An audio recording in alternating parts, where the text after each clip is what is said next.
समावेश आज नारी अधिकार जो समावेश अपन देखो बालिकुदा एरसमा निर्वाचन मंडली रे होतला आमर प्रिय विधायक शारदा प्रसन्न जेना नेतृत्व में आज यह सफल मंडित होती।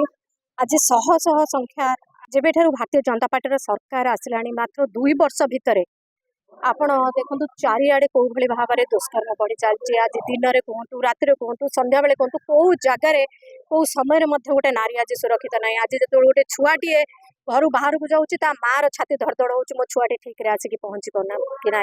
जो भारतीय जनता पार्टी सरकार को आसला ओडिया अस्मितार कथा कही आसला ओडिया अस्मितार खाली कथा कहीकि आसिले हम कि ओडिया अस्मितार माने बुझा दरकार कि ओडिया अस्मिताटा कौन।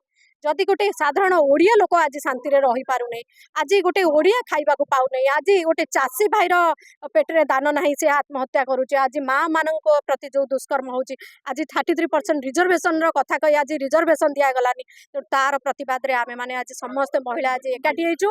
आगामी दिन में लड़े आहुरी तीव्रतर हम आमर पूर्वतन मुख्यमंत्री नवीन बाबू नेतृत्व में आगामी दिन में आमे आमर पूर्वतन मुख्यमंत्री नवीन बाबू को आउ थे आमर मुख्यमंत्री भाव आसन कौन करुचे आमे जानिनु।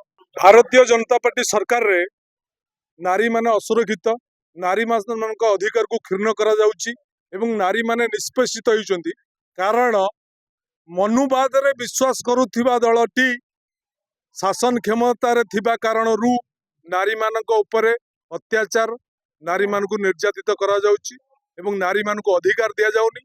सेहिति पई नवीन बाबू का आह्वान रे बिजू महिला जनता दल तरफ बालिकुदा एरसमा निर्वाचन मंडली रे आज महिला मानक संगठित करा जाय प्रतिवाद सभा आयोजन करा जायतिला एवं दाबी पत्र महामान्य माननीय राष्ट्रपति के उद्देश्य रे एरसमा तहसीलदार के माध्यम रे बिजू महिला जनता दल तरफ प्रेरण करागला। चाहे स्वर भारतीय जनता पार्टी गोटे चोर सरकार एवं महिला मानक से अणदेखा करी महिला मानक निर्यातना दे महिला मानक अधिकार दबारे विफल होई से अन्य मानक ऊपर दोष नदी को चेष्टा करी गोटे करुची महिला आक्रोश सम्मिलनी।